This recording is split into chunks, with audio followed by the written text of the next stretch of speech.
9 मई को रूस में विक्ट्री डे परेड पर पुतिन की टीम बड़ा दावा करने जा रही है। रूस के कई जर्नल कह रहे हैं कि 9 मई को ही बखमुत पूरी तरह रूस के कब्जे में होगा और जीत की घोषणा हो जाएगी। बखमुत के बाद अब यूक्रेन के टारगेट पर सबसे बड़ा शहर है और वो बड़ा शहर ओदेसा है, जिसे काला सागर का कोहिनूर भी कहा जाता है। यूक्रेन के इस पोर्ट सिटी में अब सबसे बड़ी जंग शुरू होने वाली है।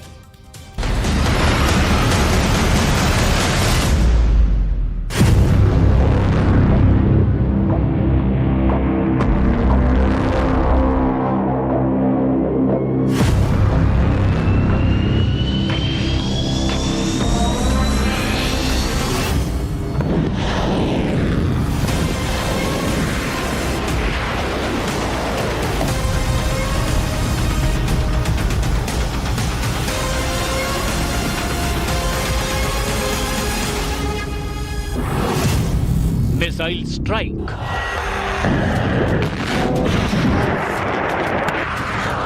Rocket strike, drone strike, attack helicopter से स्ट्राइक, भारी तोपखाने से स्ट्राइक। एक साथ पुतिन ने अपनी पूरी ताकत यूक्रेन पर झोंक दी है।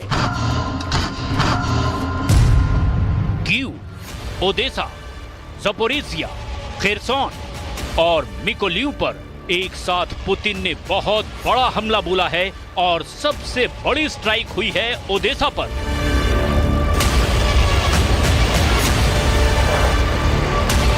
ओदेसा पर पुतिन ने 24 घंटे के अंदर इतनी बड़ी संख्या में मिसाइल हमले किए हैं कि यूक्रेन की सांसें फूल गई हैं। पुतिन के हमलों ने यूक्रेन की पूरी सुरक्षा व्यवस्था को वेंटिलेटर पर डाल दिया है। आखिर क्यों टारगेट पर है ओदेसा? आखिर क्यों जल रहा है काले सागर का कोहिनूर ओदेसा बंदरगाह?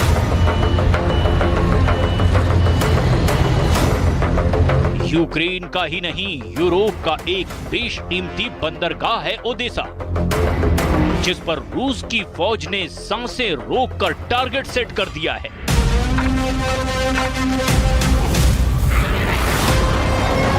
दरअसल पुतिन ज़ेलेंस्की की रणनीति को समझ चुके हैं। ज़ेलेंस्की क्राइमिया पर हमले के लिए और बाकी इलाकों पर दोबारा कब्जा करने के लिए प्लानिंग कर रहे हैं। ज़ेलेंस्की एक बहुत बड़ा हमला करने वाले हैं, लेकिन उससे पहले ही पुतिन ने ओदेसा पर जमकर दबाव बनाना शुरू कर दिया है। विक्ट्री डे के पहले पुतिन ने एक ही रात में 8 क्रूज मिसाइलों से हमला कर दिया है।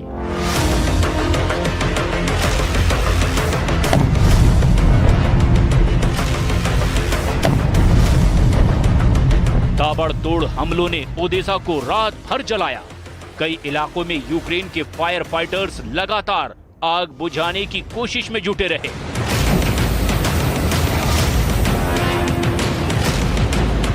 आग और धुएं के गुबार से ओदेसा का आसमान छुप गया। इस हमले में 40 लोगों के मारे जाने के दावे किए जा रहे हैं। ओदेसा के सैन्य प्रशासन के प्रवक्ता ने बताया कि एक खाद्य गोदाम में हमले से आग लग गई है। पुतिन ने KH-22 क्रूज मिसाइलों से ओदेसा को तहस नहस कर दिया।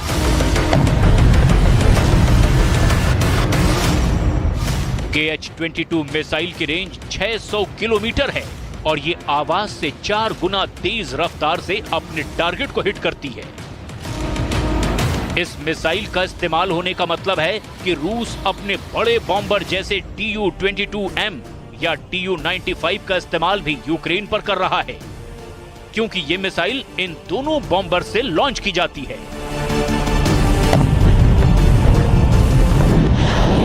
ब्लैक सी के नजदीक मौजूद ओदेसा पर ताबड़तोड़ हमलों ने अब ज़ेलेंस्की और उनकी फौज का मनोबल तोड़ दिया है, क्योंकि ओदेसा पोर्ट में ही यूक्रेन की जान बसती है। आखिर क्यों पुतिन को चाहिए ओदेसा? ओदेसा यूक्रेन का सबसे बड़ा बंदरगाह है। ओदेसा कीव और खार्किव के बाद यूक्रेन का तीसरा सबसे बड़ा शहर है। ओदेसा यूक्रेन का एकमात्र गहरे पानी वाला बंदरगाह है। यूक्रेन अपना कुल और निर्यात का लगभग 70% समुद्र से करता है और इसमें भी 65% निर्यात और आयात ओदेसा के बंदरगाह से होता है। ये बंदरगाह राष्ट्रीय रेल नेटवर्क से जुड़ा हुआ है। ओदेसा दुनिया के 100 से ज्यादा बंदरगाहों से जुड़ा हुआ है। विश्व स्तर पर माल निर्यात करने वाली कंपनियां ओदेसा में निवेश करना पसंद करती हैं। ओदेसा के बंदरगाह पर 2500 करोड़ किलोग्राम तक तेल और गैस का भंडार करने में सक्षम एक तेल गैस टर्मिनल भी है। यही वजह है कि ज़ेलेंस्की खुद ओदेसा के कई दौरे कर चुके हैं और ओदेसा में मौजूद यूक्रेन की आर्मी और नौसेना को ये बात साफ बता चुके हैं कि किसी भी कीमत पर ओदेसा का बंदरगाह पुतिन के हाथ में नहीं जाना चाहिए। जो हाल मारियोपोल के बंदरगाह पर हुआ और कादिरोव की आर्मी ने यूक्रेन के सैनिकों पर कहर बरपाया, वैसा कुछ भी अगर ओदेसा में हुआ तो ये पूरे यूक्रेन के लिए संकट का सबब बन जाएगा, क्योंकि यूक्रेन की पूरी इकोनॉमी ओदेसा बंदरगाह पर टिकी है। अगर ओदेसा बंदरगाह पुतिन के कब्जे में गया तो यूक्रेन अपना माल ही निर्यात नहीं कर पाएगा। अनाज उत्पादन के बाद भी ज़ेलेंस्की अनाज नहीं बेच पाएंगे, क्योंकि निर्यात का समुद्री रास्ता ही नहीं मिलेगा।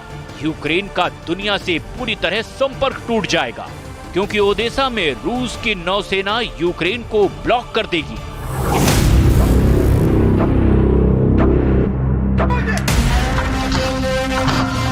ओदेसा से बुरा हाल यूक्रेन की राजधानी कीव का है।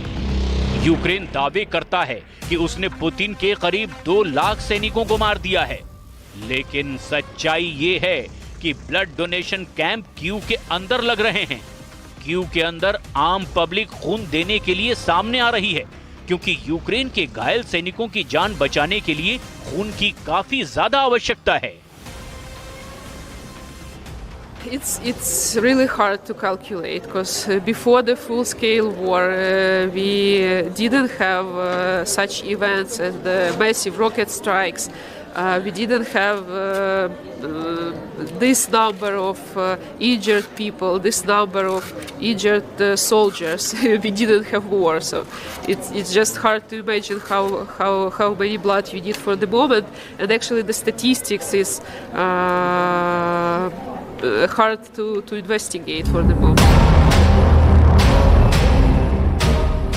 कीव के अंदर भी हालात बहुत ज्यादा खराब हो रहे हैं, क्योंकि कीव में भी आधी रात पुतिन ने करारा हमला बोल दिया है।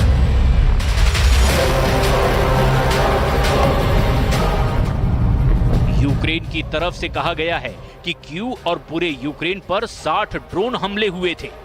ईरान के बने हुए कामिकाजे ड्रोन से ये हमले किए गए थे। 36 ड्रोन हमले तो सिर्फ कीव पर ही किए गए, बाकी 24 हमले कीव के अलावा पूरे यूक्रेन के तमाम इलाकों पर किए गए। खतरनाक ड्रोन और मिसाइल हमलों ने यूक्रेन की राजधानी को घायल कर दिया है, लेकिन यूक्रेन की सेना की तरफ से यह बयान दिया गया है कि उसके एयर डिफेंस ने ईरान के 35 ड्रोन मार गिराए हैं। Вночі 8 травня 2023 року ворог знову атакував території України, застосувавши іранські ударні БПЛА «Шахед». 35 із 35 дронів було знищено нашими захисниками. Продовжуючи тактику терору, минулої доби Російська Федерація завдала 16 ракетних ударів, зокрема по містах Харківської, Херсонської, Миколаївської та Одеської областей.